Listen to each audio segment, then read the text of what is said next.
질문했습니다. 시작. 우리나라에 전쟁이 일어난다면 여러분은 가족을 선택할래요? 돈을 선택할래요? 두 번째, 여러분 가정에 환난이 닥친다면 가족을 먼저 챙길래요? 돈을 먼저 챙길래요? 세 번째, 여러분 눈앞에 돈을 많이 벌 수 있는 조건이 생겼어요. 그 사업을 선택할래요? 가족을 선택할래요? 예배 시간에 갈등하게 해서 미안합니다. 여러분이 별 볼 일 없는 사람과 함께 살고 있습니다. 근데 눈앞에 부귀 영화가 보입니다. 어느 쪽을 선택하시겠습니까?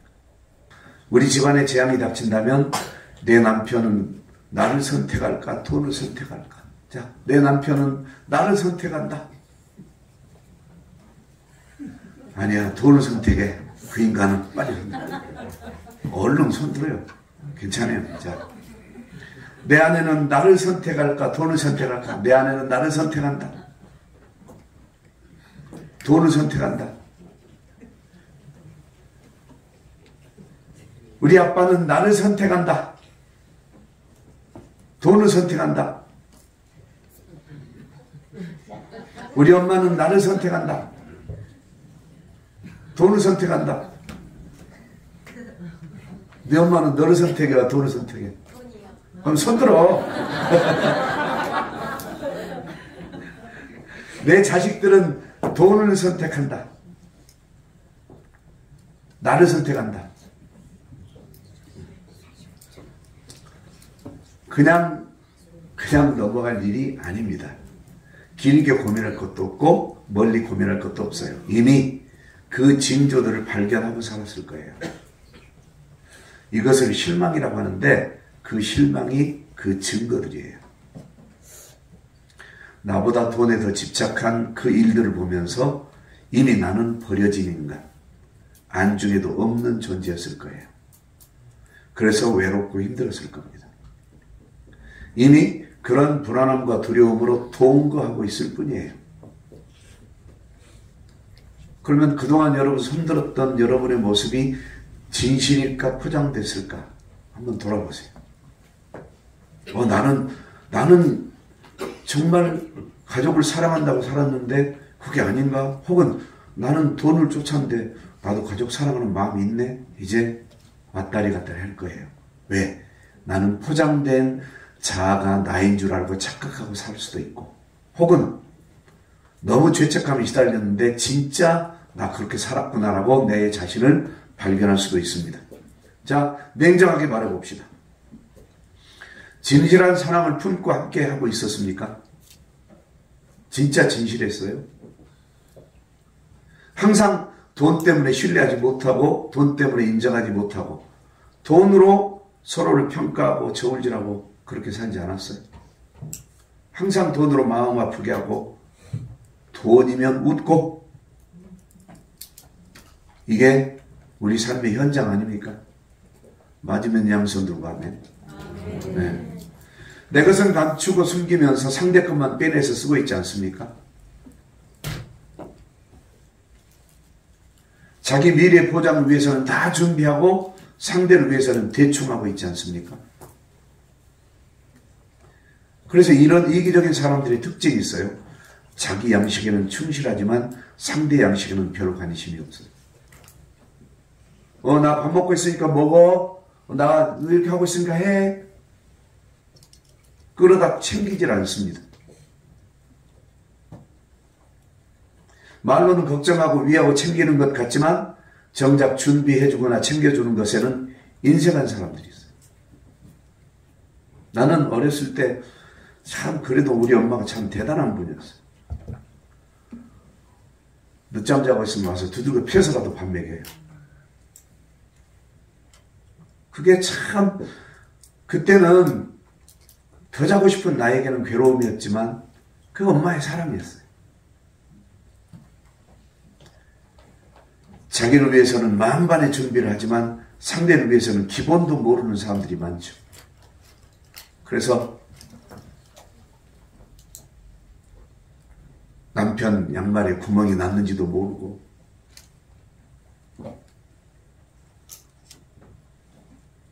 아내 가지고 다닌 백이 다 헐어가지고 바느질로 꿰매갖고 다니지도 모르고 참 그렇게 무관심하게 사는 사람들. 자기가 나갈 때는 빤질을 하면서 상대가 나갈 때는 별로 신경 쓰지 않은 사람. 평소에 그렇게 살아온 사람들은 막상 위기가 닥치면 그 습관대로 행동합니다. 모든 것은 예행 연습이에요. 따라서 신앙도 예행 연습이에요. 그래서 예배 생활이 나중에 천국 생활이 되는 거예요. 인간의 모든 진심은 위기 앞에서 드러납니다. 한두 번으로 드러나는 게 아니라 평소의 언어에서 드러납니다.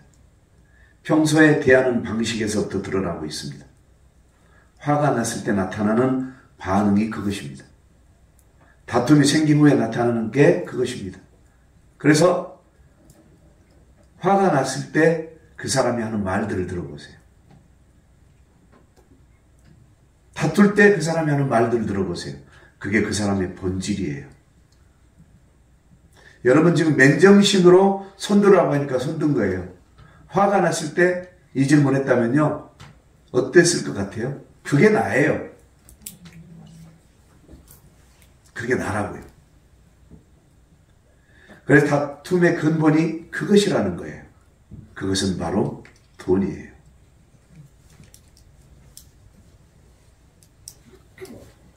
억만장자앞에서 똑같이 다툴 수 있을까요? 생각해 보세요. 자, 둘이 부부가 싸웠어. 그런데 자, 여자분이 돈이 엄청나게 많아. 근데 야! 할 수 있어요? 못할걸? 남편이 돈이 엄청 많아. 그런데 이혼해! 이런 말 할 수 있어요? 못할걸? 그게 인간이에요. 절대적으로 인간이에요. 그게 정상이에요, 인간. 돈 때문에 마음이 항상 괴로운 사람들은 이미 사람보다 돈을 먼저 챙길 사람들이에요. 돈 때문에 항상 눈을 부릅뜨고 사는 사람들은 가족보다 돈을 먼저 챙길 사람들이에요. 돈 때문에 분쟁을 자주 일으키는 사람들이 바로 가족보다 돈을 먼저 챙기는 사람들이에요.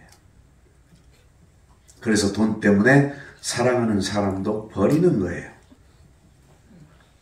냉정하게 내 앞에서 억만장자가 나를 사랑한다고 나를 너무너무 좋아한다면 지금 있는 내 아내 내 남편 안 버릴 것 같아요?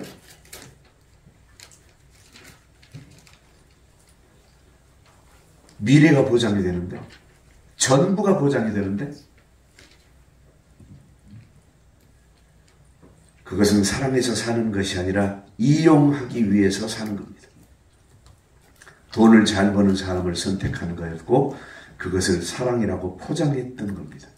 따라서 그 사람에게 위기가 닥치면 벌써 마음으로 다른 사람으로 갈아타려고 준비하고 있어요. 여러분의 삶이 그 속에서 갈등하고 있는지 꼭 확인하시기 바랍니다. 사랑하기 때문에 괴로워하는 사람들은 돈보다 사람을 먼저 챙깁니다. 사랑하기 때문에 그 사랑으로 눈을 부릅뜨고 산 사람은 돈보다 가족을 먼저 챙깁니다. 사랑하기 때문에 논쟁을 하는 사람은 돈보다 가족을 먼저 챙깁니다. 그래서 사랑하기 때문에 돈을 열심히 버는 거예요. 그것은 사랑하는 이를 위한 자기 헌신이기 때문에 수고를 아끼지 않습니다. 나 너 때문에 이 고생했다 이런 말 하지 않습니다. 돈보다 사람을 선택한 거였으므로 당연히 돈을 버는 것을 즐거워합니다. 따라서 위기가 닥치면 자기의 모든 걸 사랑하는 사람에게 다 주고 자기는 희생을 당합니다. 예수 그리스도의 성품을 가진 사람이겠죠. 부부간에 마음 졸이는 것이 있다면 그것은 이별 때문일 겁니다. 젊었을 적에 사랑받아본 기억은 노년에도 그럴 거라는 희망으로 평안을 누립니다. 그래서 아름답게 늙어갑니다.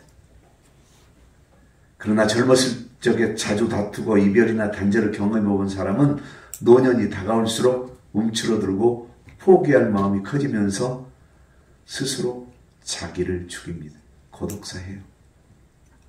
이게 원리예요. 신비한 원리.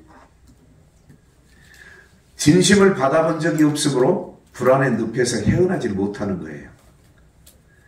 항상 불안하고 두려웠던 과거 때문에 앞으로도 그런 일이 있을 것을 예상하면서 앞으로도 그러겠지? 예전에 그 얘기를 했죠. 네가 젊었을 때도 그랬는데 지금 내가 돈 없고 힘 빠지면 안 그러겠냐. 그러니까 재산을 유산으로 물려줄 생각이 없대요. 두려워지니까. 그래서 아내에게 유산을 물려줄 그런 생각도 없고, 왜? 물려줘봤자 내 자식들을 버리고 갈 거란 생각이 드니까. 그래서 이것을 확실하게 증명해주지 못한 사랑의 증거들 때문에 두려워하고 산대요. 어떤 일이 있어도 자기 할 일을 해 주었느냐에 달렸어요. 무슨 얘기냐? 어떤 일이 있어도 내일에 매진해주고 내일에 매달려 주었느냐. 이것이 사랑의 증거라는 거예요. 그래서 사랑의 증거가 필요한 거예요. 사랑의 증거는 마음으로만 하는 게 아니에요. 사랑의 증거는 선물도 주는 거예요. 마음으로 아무리 내가 사랑하고 있다고 아무리 마음으로 갖고 있어도 그 마음은 전달 안 돼요. 뭘로 전달돼요? 말로 전달이 되고 선물로 전달되고 물건으로 전달되고 그리고 여러 가지 장식들 그리고 세간살이 여러 가지 용품 옷 그리고 사랑의 증거는 함께 해주는 거 함께 걸어주고 함께 나누고 대화하고 또 관심 가져주고 뭐해? 어떻게? 근데 만약에 나는 사랑해서 뭐해? 그랬는데 상대가 사랑 안 한다면 지금 나를 의심해? 나를 감시해? 이렇게 되겠죠? 이거 미칠 일이에요. 왜? 그러면 나를 의심해 감시해 이렇게 말하는 사람은 뭐 하고 있다는 거예요? 자기 속에 의심거리 갖고 있으니까 그렇게 받아들인 거예요. 감시거리 갖고 있으니까. 근데 사랑하는 사람은 관심을 갖고 어떤 시설도 해주고 혹은 지키고 보호하고 설득하고 막고 화를 내는 거예요. 그걸 가면 안 돼. 하지 마. 왜? 사랑하니까.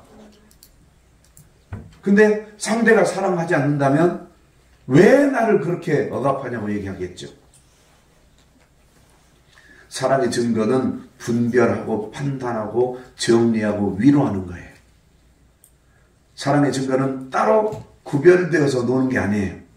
사랑의 증거는 온전히 곁에서 하나 되는 거예요. 사랑의 증거는 어떤 일이 있어도 같이 있으며 함께하는 거예요. 사랑의 증거는 상대에게 안심되게 하고 평안하게 해주는 거예요. 사랑의 증거는 자기 방식을 고집하지 않는 거예요. 사랑의 증거는 상대의 관심에 자기를 내어주는 거예요. 이게 사랑의 증거예요. 여기서 하나라도 그렇게 해보셨어요? 아니면 다 못 해봤어요? 이게 뭐예요? 이게 예수께서 우리에게 그렇게 하고 계시고 우리도 신앙생활을 이렇게 해야 된다는 내용이죠. 근데 신앙생활만 아니요, 가정생활도. 그러나 사랑하지 않은 증거는 너무나 많습니다. 나도 일을 해야 돼 하고 자기 주장하고 내 생활도 있다니까. 좀 주변 사람들을 봐봐. 남들은 어떻게 사는가 봐봐. 아, 세상은 이렇게 돌아가고 있다니까 하면서 자꾸 분쟁하고 다투고 싸우고 결국 결별하는 거죠.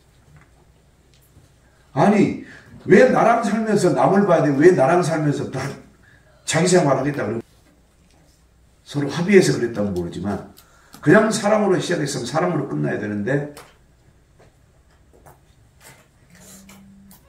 그게 뭐 때문에요? 돈 때문에 그래요. 돈과 명예와 인기와 권력 때문에. 이것이 당연한 것처럼 여기는 사람들이 있어요. 또 요즘 사는 것이 다 그런다고 합리화하는 사람, 자기 내면이 들키면 극히 부정하는 사람. 아니야, 안 그럴 수도 있어. 들키니까 그러는 거죠. 사랑이 없으면서 자기는 사랑이 있다고 하는 사람. 왜? 그것이 자기 사랑 방식이거든요. 그건 자기 방식이에요. 사랑은 자기 방식으로 하는 게 아니라 상대방의 방식으로 해주는 거예요. 자기 가족보다 남의 형편에 더 기울이는 사람. 그러면서도 자기는 사랑이 있는 사람이라고 우깁니다. 참말로 미안한데요. 사랑은 따뜻함이 넘쳐 흐르는 게 진짜 사랑이에요. 눈빛에서 따뜻해. 따뜻한 눈빛, 따뜻한 표정, 따뜻한 말투, 따뜻한 음성, 따뜻한 언어. 손짓도 따뜻해. 발짓도 걸음걸이도 행동에서 오직 사랑스럽고 존귀함이 넘칩니다. 이런 사람이 지나간 자리는 사랑의 흔적이 남아 있습니다.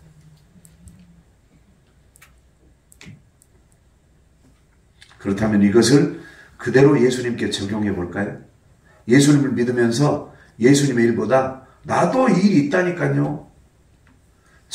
나도 생활해야 되니까요. 그리고 일이 바꿔. 교회보다 주변을 의식하고. 무슨 얘기예요?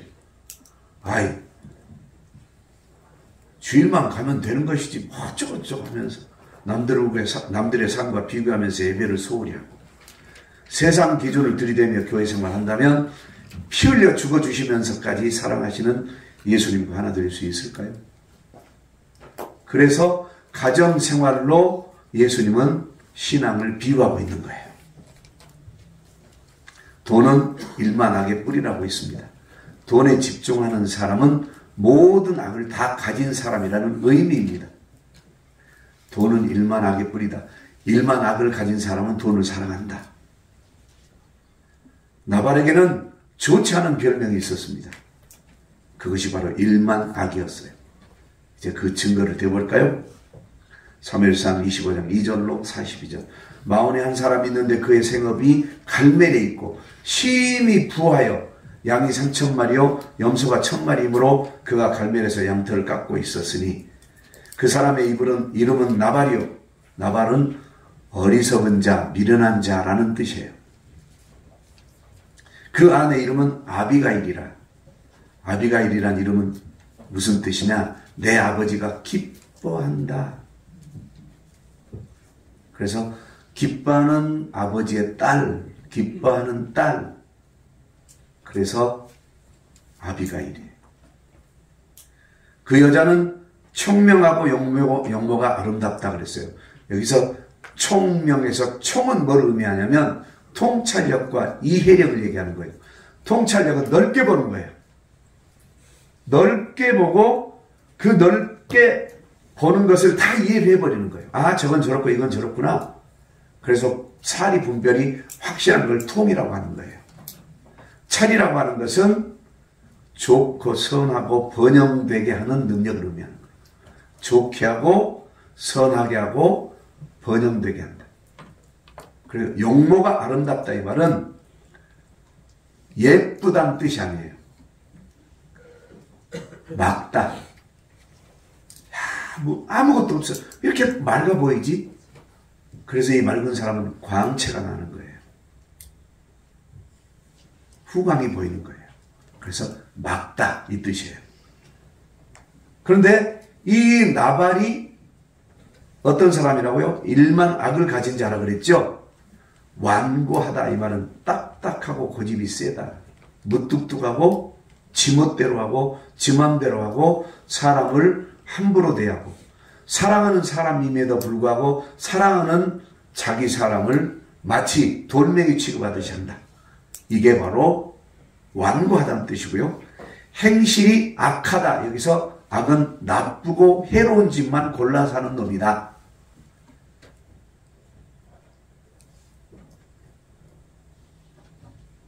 이해가 되셨어요? 지금 들으면서 지금 누구를 생각하고 있어요? 와, 우리 아빠네. 우리 남편이네. 우리 형님이네. 우리 동생이네. 나네.